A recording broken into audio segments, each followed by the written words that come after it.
So when you're setting up the new Natus CFM, what you need to do is make sure it's plugged in. If it's not plugged in, plug it in and it'll boot itself on.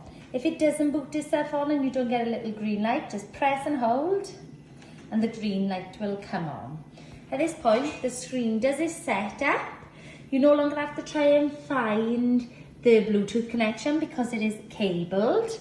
So there's no longer any Bluetooth and you don't have to find the program, it will just pull the program up for you. So once the screen is booted up, the first thing you're going to need to do is press that red button there. That'll pull up the information box about the patient.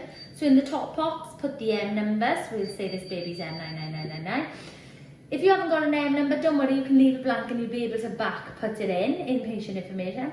Definitely make sure you put the surname in and infant of test.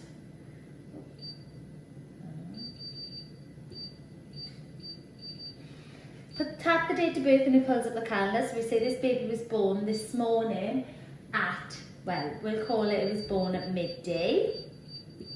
Like that. Once you're happy all the information is in, click next and then it'll take you to this screen. So it's asking you if you want a 3-lead setup or 5-lead setup. Here we're going to do the 3-lead setup. So at this point you'd need to put the probes on the baby's head and I'll show you that now.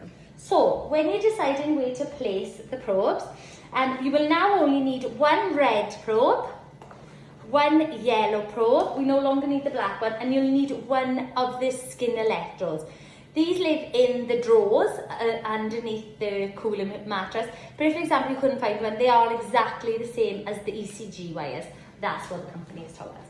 So when you're deciding where to place your probes, what we've told everybody is use the red on the right. So that way, even though the wires are exactly the same, it's just a colour purpose for us. We're just teaching all the staff to use the red on the right. So the way that you would place your probes is find the centre line down the head. So here, this is the centre of the head. Then you want to draw an imaginary line. Don't draw a line like I have on this doll. An imaginary line from the tragus up to that centre line. And on this line here, you want to find the centre point. So the centre point is just here. You want to go 1 finger width above and 2 finger widths back, and that's where you're going to put that first probe. So this baby, this is the left-hand side, so the red is on the right. So we'll be drawing that imaginary line, finding our centre point of the line between the tragus and the top, which is there. 1 finger width above, 2 finger widths back. I'd be putting this yellow probe just here. So, just so everybody hasn't seen the probe, the probes come in a little packet individually. The sharps is in there. So what you need to do is post the cable through the back until it's unsheathed. Pull the sheath, it's actually attached to the wire and you can't unattach it. It stays on the wire. Pull that sheath all the way to the back so it's out of your way, and then you're able to put the probe in. When you put the probe in, what you want to do is make sure the skin is nice and clean so that the stickers and the adhesives that we're going to attach to it to make it stick will stick. You want to stretch the skin to essentially make it taut, and it's just a subcut. So again, tragus, from the tragus up, centre of that. So we're going on the yellow, because we've got the yellow, we're going on the left. So centre, 2 finger widths back, so just here, and then stretch that skin taut, and it's just subcut just underneath like that. In order to secure it, you're going to need 2 pieces, exactly like we do with the cannula. So you can either use the steri strips or you can cut the Medport tape down the centre, and we are going to go underneath like so, butterfly that forward like that, and butterfly that forward, exactly like that. Always making sure that you've got a little bit of the black exposed so that you can see. If, for example, I covered the black, I could get a sharps injury then if I covered that, because I can't see where the end of that needle is. So always leave it a little bit exposed. So you've done your butterfly, and then you put in a second one over the top to anchor it. And that way I can still see if that probe is in. So to do the same on the other side, imaginary centre line, imaginary line from the tragus up, find the centre point and go 1 finger width above and 2 finger widths back. So we're going to be putting the red one here. So again, unsheath that probe, pull it all the way back, so stretch it taut, slot it in subcut, and then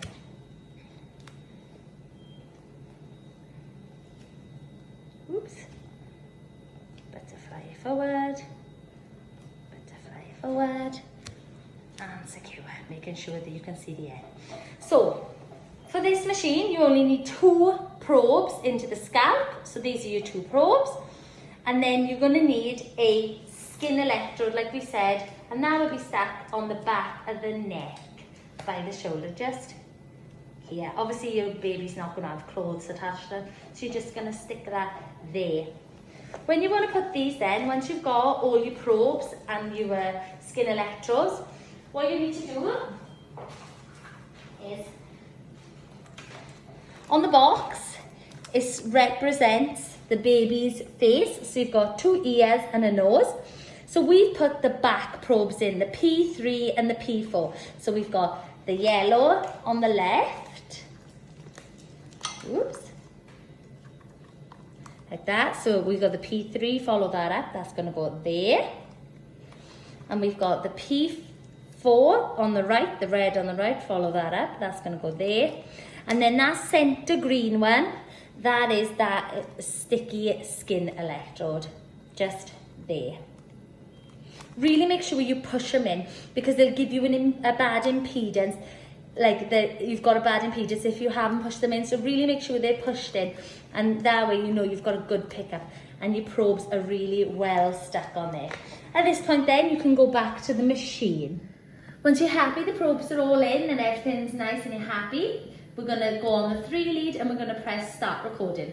At this point, it can take up to 15 seconds for it to fully do its DAB self-test and connect to the network. It's still not connected to the network at this point because you've got this yellow box at the top showing you the signal. Once this box goes green, then you have connected to that network. So like I said, it can take 15 seconds. And there you go, we're now connected to the network. So, first thing you want to do is, like you've all been told, tap this first button at the top, which puts on automatic seizure recognition. So this is where that information that's already stored in the background of the computer can automatically recognise any seizure activities and such like. So the BPC stands for Background Pattern Continuous Recognition. So as long as you tap that button, you can knock it on and you can knock it off. Then, as we go down, don't worry about these 2 buttons. This button, like I told the consultant, is if you want to look between a certain section of the CFM, you can tap on the screen, tap this second button down and tap the other side and it'll look between those 2 parameters. The RZ button doesn't do anything. The BP button, if you tap that, what that's going to do is, it's going to pull up, if you tap the second time it makes the screen full, it's pulled up the normal pattern. So these are what you would want to see, that it is above 5 and above 10, the CFM. If you're looking at different types of patterns, this is a burst suppression, this is a flat trace. So that information there is just as a guide. To get rid of this off your screen and go back to your main CFM page, tap that little home button and it'll take you back. Just remember, if it's yellow in the top and it's not green, it is still recording, you're just not viewing the live recording, and you need to tap that little arrow button at the end, and then you'll see it's now gone green at the top corner. So now you are looking at the live CFM. As we go down, we've got all these different arrows at the centre. So what this does is it allows you to review the CFM. So you can either scroll back, and you can see as soon as I've started touching the screen, it's gone into that review mode again. Tap that arrow to go back to live. These buttons here, what these arrows do is every 15 seconds of live raw EEG. So this is the raw EEG. Every 15 seconds of this, it plots the CFM line, whether it's above 5 and above 10, which is what we want. So whatever this 15 seconds is, it looks at that and it plots that line. So if you want to jump back through every 15 seconds to look at each one of those lines, you can do that with these first 2 arrows. These next 2 arrows allow us to jump through markers. So if we put markers down, the baby's had a query seizure or you've done case and you want to jump through all those markers, you use this second set of arrows. The centre arrows is for scrolling, so as that CFM built up, you'll be able to scroll through that CFM using that. And this last 2 set of arrows allow you to play it in reverse or play it in forward. And like I said, whenever you've touched any of these buttons, touch the screen, just make sure if you then want to see what is actually going on live, you tap that button just there and you'll be green at the top to show you that you're in live mode. When you are in review mode, it is still recorded. It's just obviously off the end of the screen. So just again, tap that arrow to see it live. If you go back. So that's your arrows across the centre. When you first knock it on as well, this is the graph that you'll have at the bottom. So this is your impedance graph. So the minute you can see we've got 2 red dots and a red outline of a face. This is showing you that your impedance is greater than 20. If it was yellow coloured, it shows you the impedance is greater than 10 but isn't as great as 20. And ideally what we want this to look like is a green outline of the head with no colours in that dot. What it is good is the dots represent where we've put those probes. So if your probe on the left hand side is red, you know exactly which one to move on the baby. Make sure that you really do push those probes into the box for a good connection. As we go across the bottom then, the home screen, if anything comes up on your screen and you want to get back to the main CFM page, you tap that home screen and it'll take you back. The next button across is patient. This shows you the information that we've put in. So we put this information, like I said, if you didn't have an M number, you could then tap on there and put your M number in. What it also shows you is if you've put any markers that are query seizures, it'll create a list. And if that background pattern recognition has recognised anything, it'll create a list here as well of the times that it recognised those seizure activities. So all of that lives in patient information. Next is markers. So as we all know, anytime you do anything to a baby that's on CFM that could look like it's going to cause an abnormal brain activity, but it's actually us maybe doing bloods or doing a procedure, we need to put a marker in. So you click on markers at the bottom, click on add, and here you've got some preset markers. So if you were doing Ks, you'd be able to just tap that marker. If, for example, you were doing something, so you're going to do bloods and it's not a preset, you tap in that box and then type in the marker that you want to put in and add, and then that will be added. And at the top here, as it starts to grow, you can see these little tabs, and what they are is they're actually the markers, and as it gets bigger you'll be able to read this now says bloods, this says Ks. What is good with this monitor is if you wanted to look back to see exactly what time you did something, if you click here you can see a list. So all the markers are now in a list here. So we've put bloods and we've put Ks in, and this was when we put the pattern recognition and when we started recording. So you've got literally all of that in the markers and in the list. But what you can also do with this CFM is, say for example, you did bloods or procedure, you're doing an UVC and a UAC and all that, and you forget to put a text marker in, you can backdate. So if you tap where you started it according to the time, tap on that top mark where you want to put it in, tap on markers, and then, say for example, we did a procedure, it would put that text marker. So there we go, now that text marker is actually before when we did the Ks and the bloods, because that's what it is. So it allows you to put backdated markers in. So that's on your markers button. Next across we've got reports. So this function is finally working. So what I'd encourage you always to do is to always make sure you do a printout. So across the top you've got all the information that you're allowed to print out. So we definitely want patient information on this, so we know who it's for. We want the CFM graph, we want the raw EEG graph, so as we scroll down. You may or may not want the impedance graph, so you can see like, oh, that abnormal happened because the probes were out. So whatever you want, you may want a list of all the text markers were on there. You select everything that you want, you click print. Then what you need to do is make sure that it's A4 and in portrait. And when you click print, it will print that out to the coloured printer in the office. So it's easier to read the CFM when it's in colour. It's being set up that that will automatically get printed to the printer in the office. Don't worry about this empty tray. It is actually telling you that drawer 1 is empty, but we always keep drawer 1 empty and it'll be drawer 2 that your printer comes out of. So at that point, everything's been printed.